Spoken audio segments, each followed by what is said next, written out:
speeches. The outline of my presentation will be very short. First, introduction to reply speeches. I'll cover the perspective that has to be taken when making a reply speech. And second, a few technical rules to consider when you're making your reply speech. Second, I'll be discussing brief strategies for reply speakers.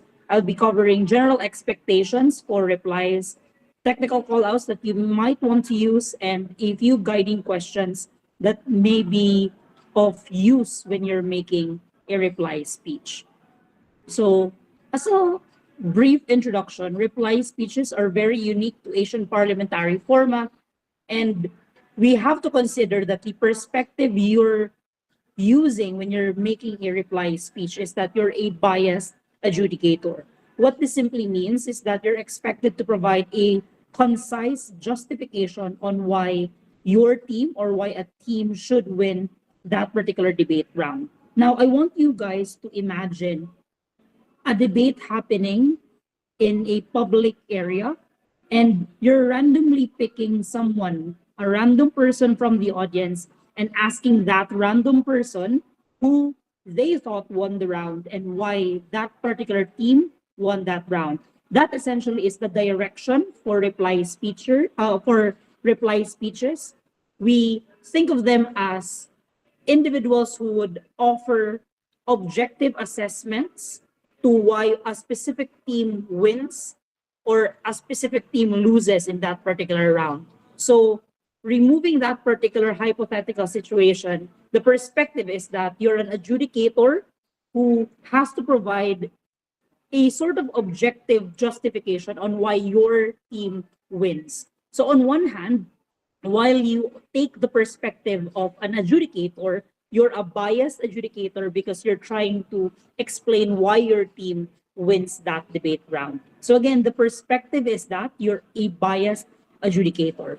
I'll go back to this hypothetical situation in a while because I want to highlight that there are four important technical rules for reply speeches, and I think the first one is the most important, and it's the content restriction for reply speeches. What this means is that reply speakers cannot provide new, argumentative, or responsive materials to the existing debate. So I go back to that hypothetical situation earlier where you're randomly picking an audience member and asking that audience member who they thought won that debate round and why they think that particular team wins that round. So in that hypothetical situation, you need to imagine that this particular random audience member is not probably going to add or subtract any materials that happened or that were presented in the debate.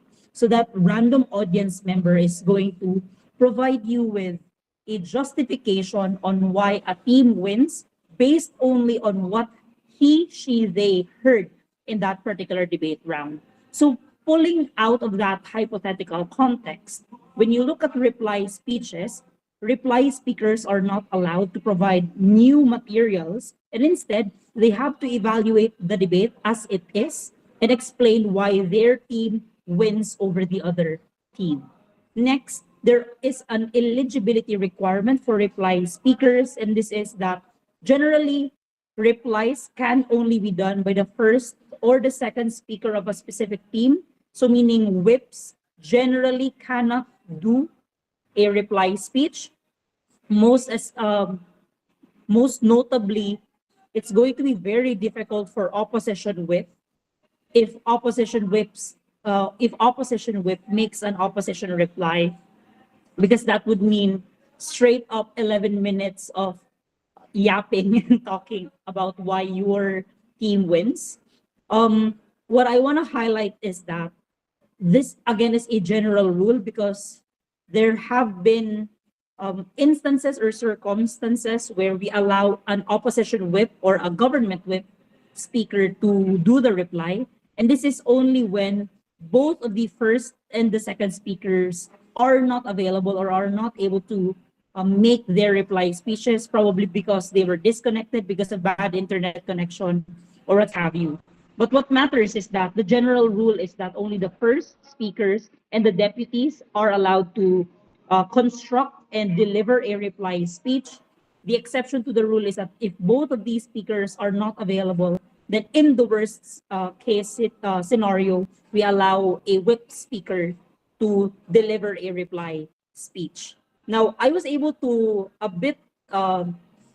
preempt a bit the next technical rule, which is speaking order, and it's that opposition reply follows opposition whip, and the last speaker to speak in a debate round in an Asian parliamentary format is government reply. Finally, for speaking time, reply speeches must not exceed 4 minutes. So roughly this is half the length or the normal speaking time for debaters in a debate round. And it's also good to remember that these reply speeches or reply speakers, the scores that they get for making a reply speech is also divided by two. So you normally rate them as though it was a full speech.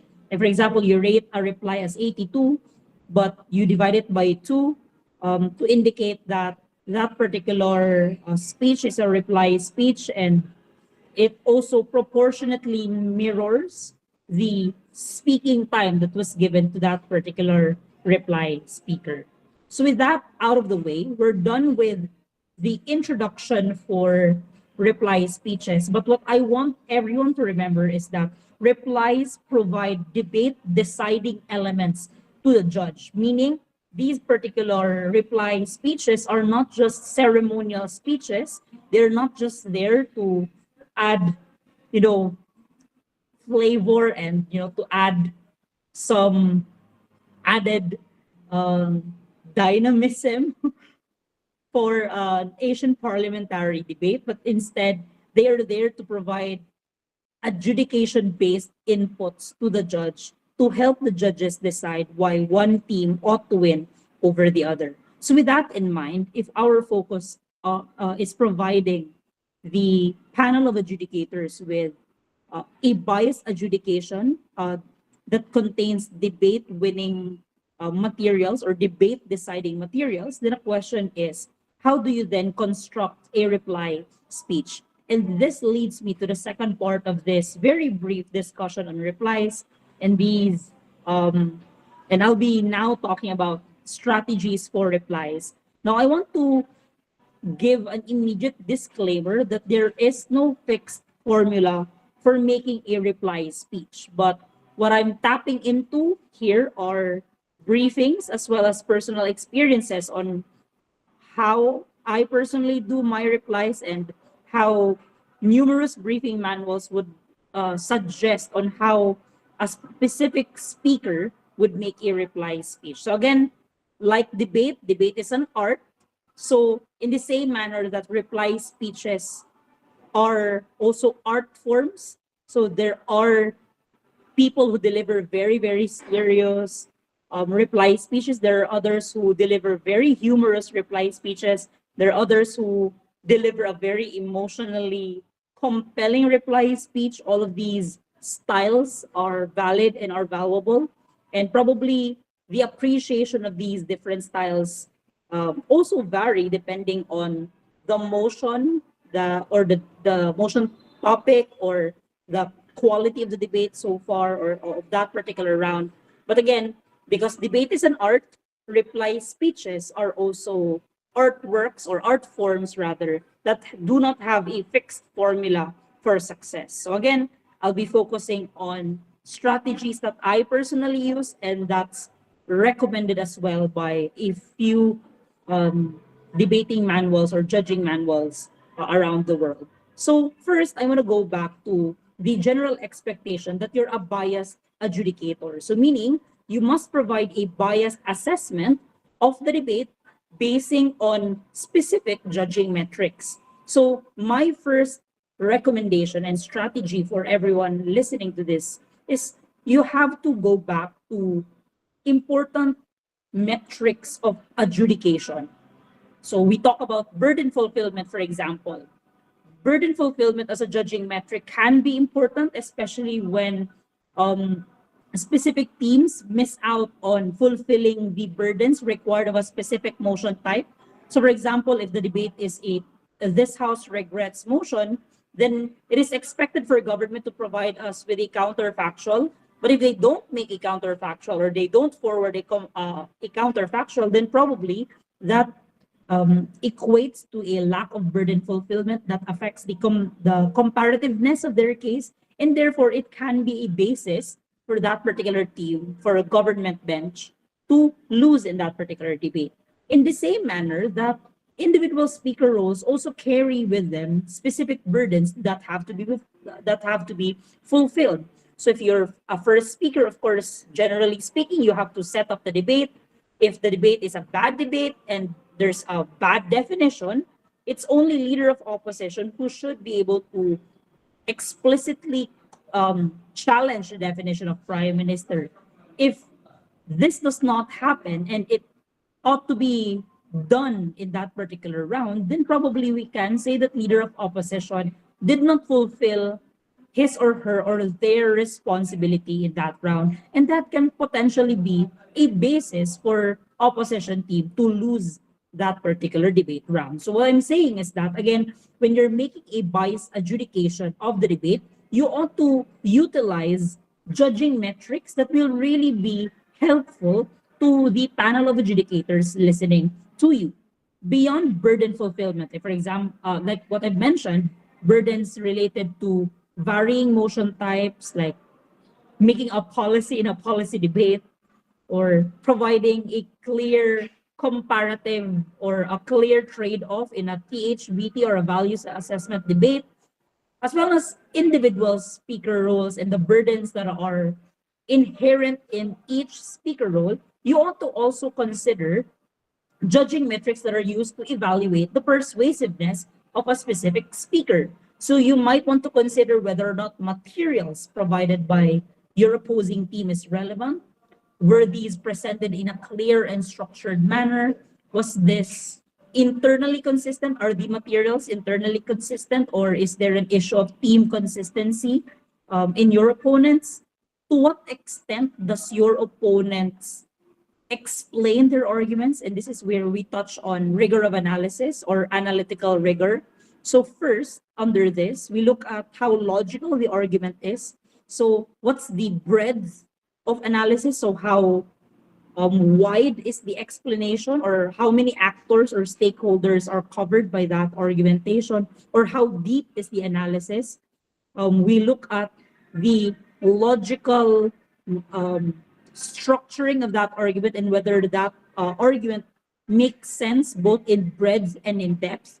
But beyond just the logic required for making arguments, you also have to consider whether that particular argument, regardless if it is logical or not, is it likely to happen, or are the promised benefits or harms likely to happen? And at the same time, what are the outcomes or the impacts of that argument or of that rebuttal? Again, in general, analytical rigor is a very good metric to use when you're providing a biased adjudication of the round. So reply speakers ought to use rigor of analysis, especially in rounds that are a bit more tight in terms of margin. Highlighting the lack of analytical rigor for your opponents could potentially mean a reduction of credit in the lens, or in the when the panel of adjudicators reevaluate their note or revisit their notes and reevaluate the extent of crediting of arguments and responses. Finally, of course, and again, this is very obvious, since debate really does involve a lot of dynamism, then responsiveness ought to be considered as well as an important judging metric when you're making a biased adjudication of the round. So all in all, since you are a biased adjudicator, then you have to take the perspective of an adjudicator, and therefore using judging metrics that are objective and that are standardized and that are accepted by both teams may be a useful tool when you're constructing your reply speech. Next up, I think technical callouts are very powerful in reply speeches. And while I mentioned that debaters or reply speakers cannot provide new responsive materials, technical callouts, while they do offer a responsive element or they carry a responsive element, technical callouts are still an extension to a biased adjudication. So you're essentially reminding the panel of adjudicators that there are technical issues that have to be considered when crediting a specific argument or rebuttal.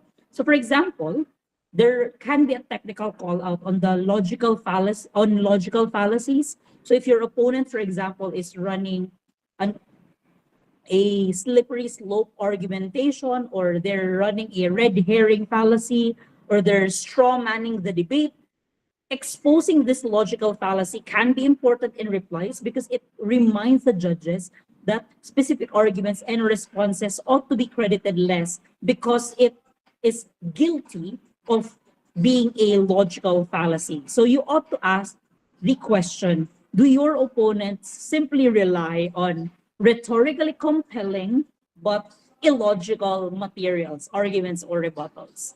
The next technical call out that you might want to do is exposing that your opponents are running a harms case. Now, numerous debate and judge manuals do say that no argument or no rebuttal is purely positive or purely negative. But what I'm saying is that harms cases, there is nothing wrong with providing the harms of implementing a specific policy or pursuing a specific value or defending a specific value. But the question is, how important are those harms in that round?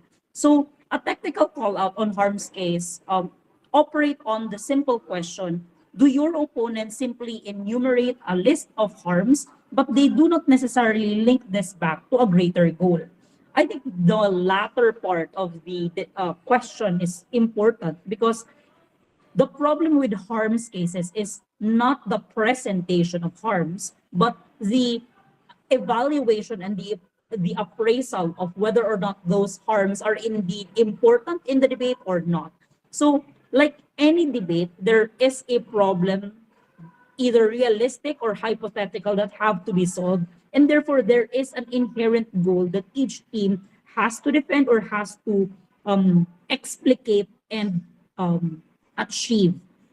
The problem with simply enumerating harms is that it makes your case non-comparative because, again, you're just listing down gains and detriments and disadvantages of a specific policy or of a specific value without necessarily comparing it to other benefits, and as well as tying it back to your objective and your goal as a team in comparison to the goals and objectives of the other team. So again, highlighting a harms case should not end by simply saying our opponents are running a harms case, they should lose the round. That should not be the extent of technical call out, but you have to demonstrate that there is indeed an enumeration of harms, but these harms are not comparatively weighed against other harms, other benefits, and most importantly, they are not linked to a greater goal. Next technical call out that you might want to do is exposing an installment case. And by installment case, we mean that there are specific policies or specific arguments that are explained bit by bit by a specific team. So simply speaking, the question is, do your opponents provide materials that do not necessarily circulate back to a greater goal?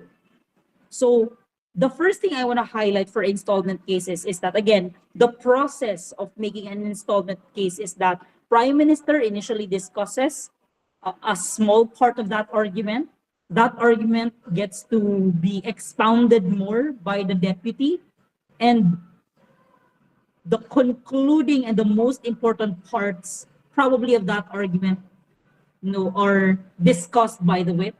So to cut the story short, installment cases are essentially a case where Arguments are explained bit by bit and are generally backloaded in the whips, who again are not allowed to present new materials or new arguments that cannot be necessarily derived from existing arguments or existing materials from the previous speakers. So the first part to an installment case is that it's really unfair.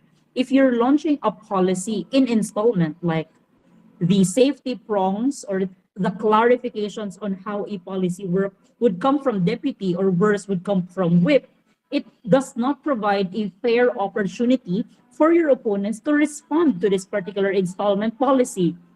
In the same manner that if arguments are argued in installments, it does not offer a fair opportunity for your opponents to respond to the full breadth and the full depth of that particular argument. So what it simply means is that installment cases generally are bad because they do not offer a fair opportunity for responsiveness. And this can also imply that A, this particular team who's launching an installment case are suffering from the speakers in this team, maybe are suffering from lack of analytical rigor. But secondly, you can also implicitly assume that the effect of an installment case is you're reducing the engagement of that particular team because that team who's running an installment case is depriving a fair opportunity for their opponents to respond to that case. So that's the first part of the installment case. The second, and I think one of the more detrimental effects of an installment case, is that it has a tendency to change the goals and objectives of a specific team. So for example, when you're trying to clarify again what your policy means or trying to explain what your policy is able to mitigate, what you're doing is you're essentially changing as well the trajectory of your case. Probably your first case wasn't as mitigatory, was more hard line, and the latter clarifications on your policy or the latter explanations from latter speakers would eventually mean you changing the trajectory of your case. So what this means is that essentially the team is somehow confused as to what really is their greater goal in that particular round. And I think that is also critical because, again, it's not enough for you to provide logical arguments and logical responses, but you have to explain why these arguments are important, especially when you're addressing the central problem of the debate, as well as tying your arguments and responses back to the goal or the objective of your team in that particular round. So again, a technical call out on an installment case works two ways. The first is that this exposes lack of analytical rigor, but at the same time, it also means that an, there is a lack of fair opportunity to respond to an installment case or an installment policy or argument. But at the same time, installment cases have a tendency to change the trajectory of the case. And again, number one, that's also unfair because you're not providing a full opportunity for your opponents to respond to the policy that you want to posit or the working model that you're proposing. And in the worst situation, it becomes unfair because once latter speakers are able to clarify on what you mean by an argument or how an argument works or how a policy works, the prior speakers from your opposing bench will not have the direct opportunity to respond to that particular material. So again, installment cases ought to be called out because you have to actively remind the judge that these materials ought to be credited less because of the unfair nature of these materials being backloaded to deputies and whips more so. Finally, we talk about calling out teams who do not meet their winning conditions. So essentially, when a team tries to address the central problem of any topic or of any debate motion, there ought to be clear standards of success or clear winning conditions that they ought to meet in order for them to sufficiently prove that they win that round. However, technical callouts are important because sometimes your opponents are simply overpromising and fail to meet the winning conditions that sometimes they impose on themselves. So what this means is that if you're able to call out teams who do not meet their winning conditions, you're already reminding the judge that this particular team is suffering from rigor of explanation. They do not necessarily mechanize how they meet these winning conditions, and probably they're just overpromising. Their benefits remain speculative because of the lack of explanation on why they meet these winning conditions. But of course, I want to remind everyone that if you want to do a technical call out, you have to be wary if these technical call outs also apply to your side. So just be fair as well, because if you're calling out someone for not meeting their winning conditions, then you should meet their winning conditions as well.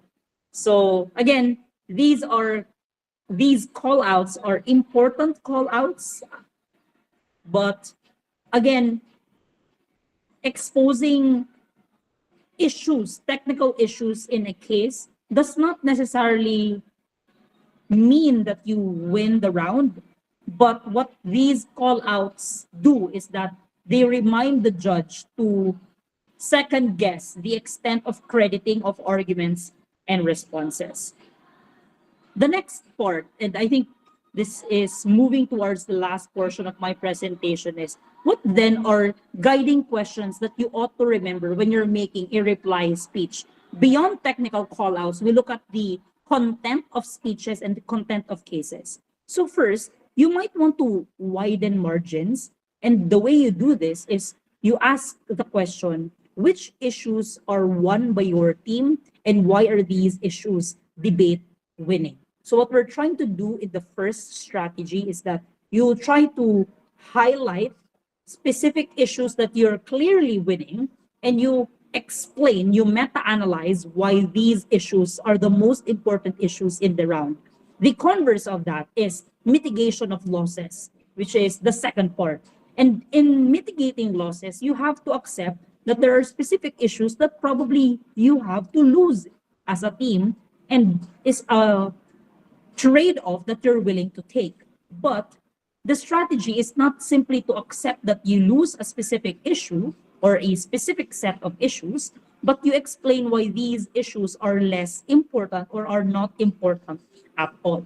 So altogether, we look at how answering issues can be a good basis for a bias adjudication. You might want to highlight the issues that you're currently winning in and why they are important.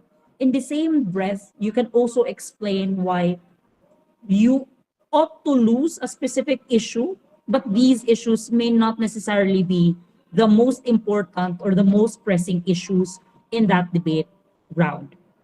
Beyond issues, and of course, sometimes there's the discussion on central issues or clashing points in the debate may be muddy, maybe murky, maybe vague.